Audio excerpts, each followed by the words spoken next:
Salam ngobrolin politik lagi.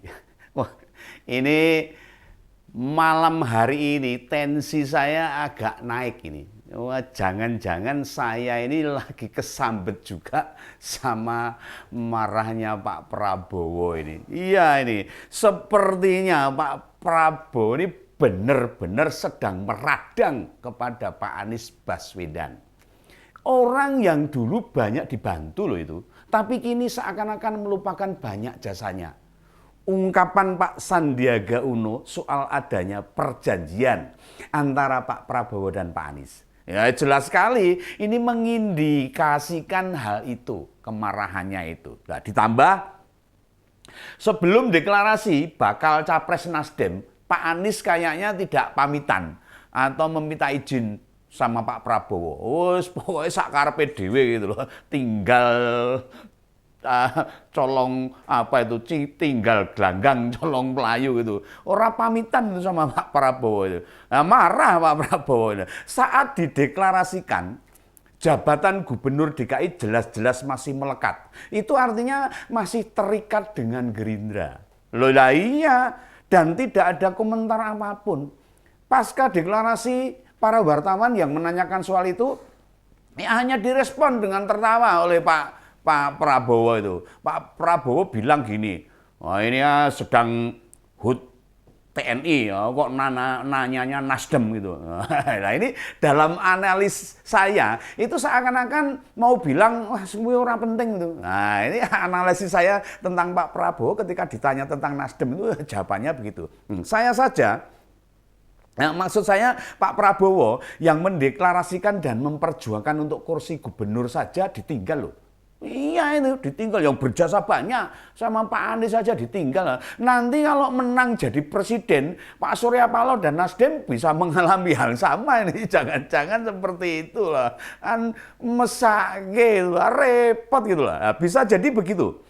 Itu analisa saya loh, ini bukan analisa siapa saya, ini analisa pribadi Pak Begawan itu. Dulu Pak Anies pernah menyatakan jika Pak Prabowo nyapres, maka dia juga tidak akan maju sebagai capres. Ini ngomongnya Pak Anies ini, itu di depan media itu semua dengar, semua tahu, semua menyaksikan.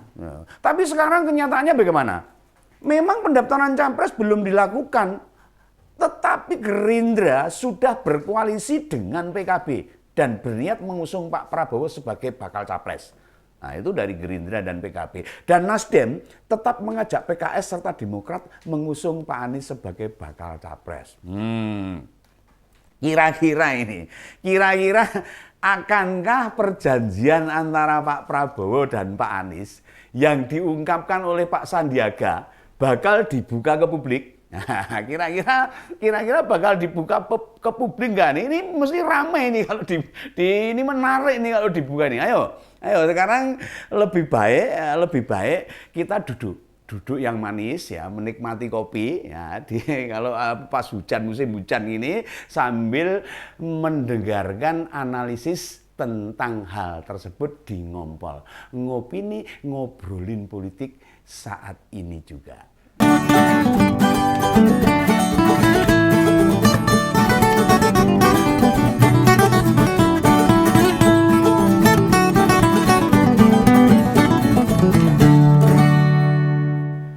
Nah, ini kata Pak Sandiaga ini, yang tahu soal perjanjian itu kan Pak Prabowo, Pak Anies, dan ada Pak Fadlizon itu. Nah, dokumennya tersimpan di brankas itu, dikunci rapat itu. Sudah beberapa hari jadi isu nasional ini tentang perjanjian antara Pak Prabowo dengan Pak Anies ini. Tapi kenapa Pak Fadlizon itu tidak muncul ya? Orang ngomong, orang komentar, kalau disentil-sentil gitu, ya orang kroso ya kenapa? Ini agak aneh ini. Ini Pak Zon ini agak aneh ini. Biasanya kalau ada yang panas-panas begini, beliau itu akan paling depan keluar. Wah, langsung kayak diitik-itik itu mau keluar itu. Nah, mengabarkan membaranya sebuah informasi. Nah ini kok tidak segera muncul orang dang metu, ini ada apa ini? Ada apa ini? Menyampaikan pada wartawan apa isi perjanjian itu, harusnya kan begitu. Sudah disentil-sentil. Nah ini Pak Fadlizon ini perlu dicurigai ini. Kenapa nggak keluar-keluar ini? Nah, apa karena Pak Fadlizon lagi bingung ini, lagi bingung membela Pak Anies, ya, jangan-jangan gitu, ayo. Tapi kok Pak Prabowo mencalonkan diri, tapi ya gimana Pak Fadlizon? Pak Prabowo mencalonkan sebagai capres loh, jenengan mah ketoknya membela Pak Anies piye ini? Lah kalau ketahuan Pak Prabowo kan repot ini. Apa gak karier Pak Fadlizon jelas habis nanti kalau caranya begitu. Nah mau pindah kemana dia? Mau ke Nasdem, kan nggak dapat apa-apa nantinya. Masuk PKS, apa ya bisa, wong sobat karbitnya aja Pak Fachri Hamzah malah menggugat PKS dan sekarang di Gelora. Ikut Pak Fachri aja di Gelora malah sip itu. Itu kan partai baru, susah dapat kursi. Loh, atau masuk ke Demokrat, menjadi anak buah Pak Mas AHY itu loh, jelas tidak mau karena Pak Fadli itu tahu masa depan Demokrat juga sudah habis tahun depan tuh melorot itu, mungkin seperti itu loh. Nah makanya sewaktu beberapa kali dicolek oleh Pak Sandiaga, Pak Fadli ini malah tidak tenang. Yang dia takutkan itu Pak Prabowo itu, Pak Fadli itu loh. Ke wartawan bukan membuka perjanjian itu ke wartawan, gitu. Pak Prabowo sendiri pasti mengerti soal perjanjian itu. Oh, dia yang melakukan perjanjian, ya pasti mengerti. Nah kan beliau yang memang membuat perjanjian itu. Nah, tapi perikatan itu melibatkan Pak Fadli.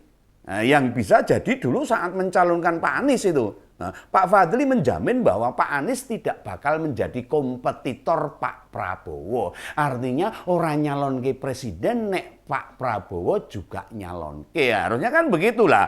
Kalau kenyataannya begini kan runyam ini. Runyam ini. Pak Fadli benar-benar Nasdem ini. Panas adem. Panas dingin ini. Nasdem.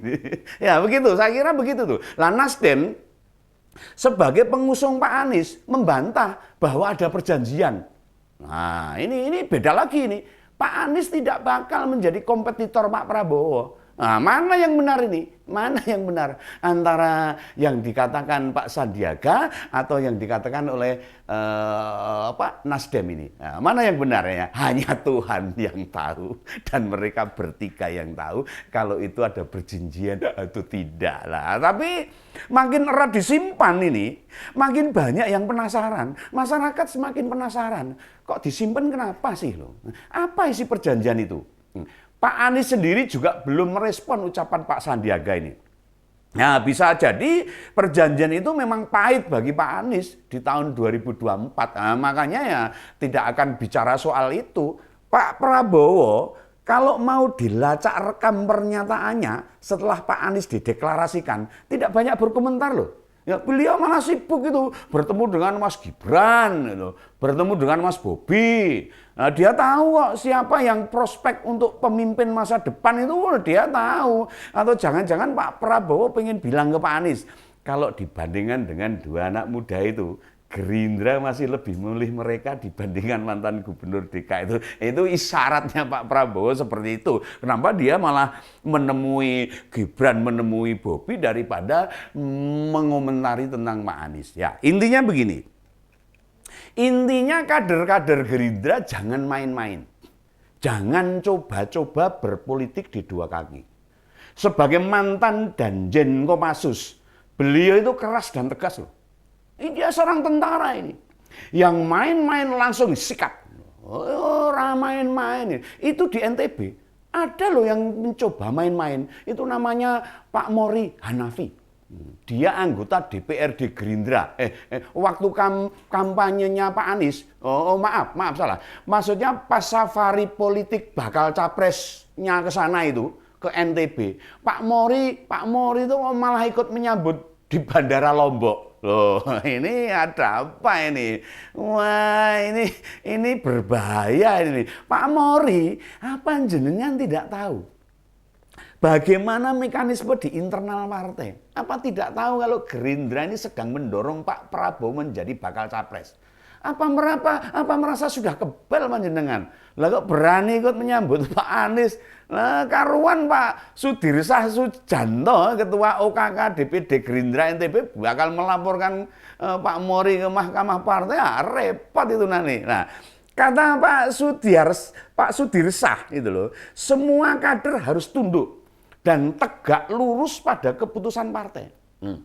Apalagi pencalonan Pak Prabowo diputuskan dalam Rapimnas. Ya, jadi keputusan itu wajib diikuti semua kader Gerindra. Nah, baik pengurus, fraksi, anak ranting maupun kader-kader biasa harus tegak lurus untuk mengikuti arahan Partai Gerindra ini. Nah, tindakan Pak Mori ini bentuk etika politik yang tidak baik ini. Bagi Gerindra ini bisa mendapat sanksi ini loh. Pak Sudirsah mengancam ini bakal kena sanksi ini, baik peringatan, pemecatan atau mungkin PAW. Kader tidak boleh Mbak Lelo, apalagi sampai menjemput baca pres partai lain, jane ndak boleh, kecuali ada undangan. Undangan pun harus dipikirkan sedemikian rupa sehingga tidak mbalelo terhadap partainya. Lah Pak Mori ini loh, dalihnya itu kebetulan di bandara katanya itu. Saya kebetulan di bandara jadi ikut menyambut. Ya enggak begitu loh. Mau ke Bima karena persiapan porprov katanya itu. Nah, jadi melihat Pak Anies itu ikut mendatangi. Ya, ketika melihat Pak Anies waktu di bandara dia ikut mendatangi. Nah, sayangnya dari foto yang tersebar Pak Mori itu ikut jalan bareng. Wah, bukan kebetulan. Kalau jalan bareng ikut menyambut ya bukan kebetulan.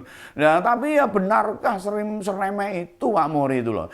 Pak Mori, saya yakin loh, Pak Anies itu tidak mengenal Anda, orang kenal itu loh. Buat apa repot-repot menyelami dan menyambut, apalagi di bandara loh. Anda itu kader Partai Gerindra. Jadi kalau dibiarkan saja berlalu kan ya tidak apa-apa. Nah kalau gini kan partai jenengan kan marah-marah itu loh. Seakan-akan jenengan dikatakan balelo itu loh. Lagian yang menyambut sudah ada dari Nasdem, dari PKS, mungkin dari Demokrat juga sudah ada.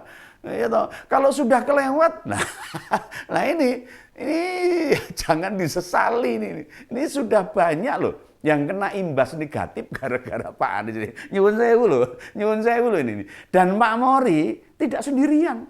Nah tuh, rakyat Jakarta ini ada beberapa juta yang memilih Pak Anies. Nah berapa yang menyesal? Berapa yang menyesal? Coba dihitung aja. Mayoritas menyesal Pak. Jakarta itu kayak apa itu sekarang? Berapa pemimpin parpol atau tokoh-tokoh yang ngecewa kelewat ketika membantu itu? Ya termasuk Pak Prabowo ini yang dulu betul-betul getol membantu Pak Anies jadi gubernur. Nah, sekarang apa? Akhirnya kan ditinggalkan, orang dipamiti, ya toh, dicuekin saja. Lah cek saja. Apakah pernah Pak Anies bersedia masuk partai? Ya pasti tidak. Partai apa? Partainya yang mana lah? Nah, dia tahu jika masuk partai akan mengikat dia. Dia tidak bebas. Beda dengan banyak politisi lain. Masuk partai itu tidak harus jadi pengurus loh. Jadi kader biasa juga bisa. Nah, lihat saja itu Pak Jokowi itu. Cuma kader biasa itu di PDIP itu. Buktinya sepanjang berprestasi, ya bisa sebenarnya memiliki jabatan paling top di Indonesia, ya, nyatanya bisa. Bukan pengurus partai itu. Oh ya, ini malah lupa nih. Lantas bagaimana nasib Pak Fadlizon itu? Fadlizon itu. Nasibnya bagaimana? Akankah siap menemui wartawan dan menjelaskan isi perjanjian antara Pak Prabowo dan Pak Anies?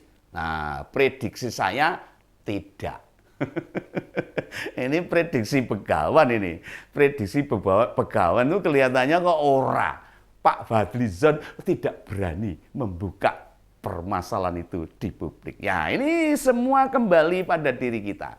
Pada diri kita masing-masing. Ya, kita tunggu saja kemunculan Pak Fadlizon dan akankah itu akan diberikan informasi yang jelas. Mari kita akan tunggu saja, kita kupas pernyataan Pak Fadlizon pada ngompol-ngompol. Salam ngompol. Salam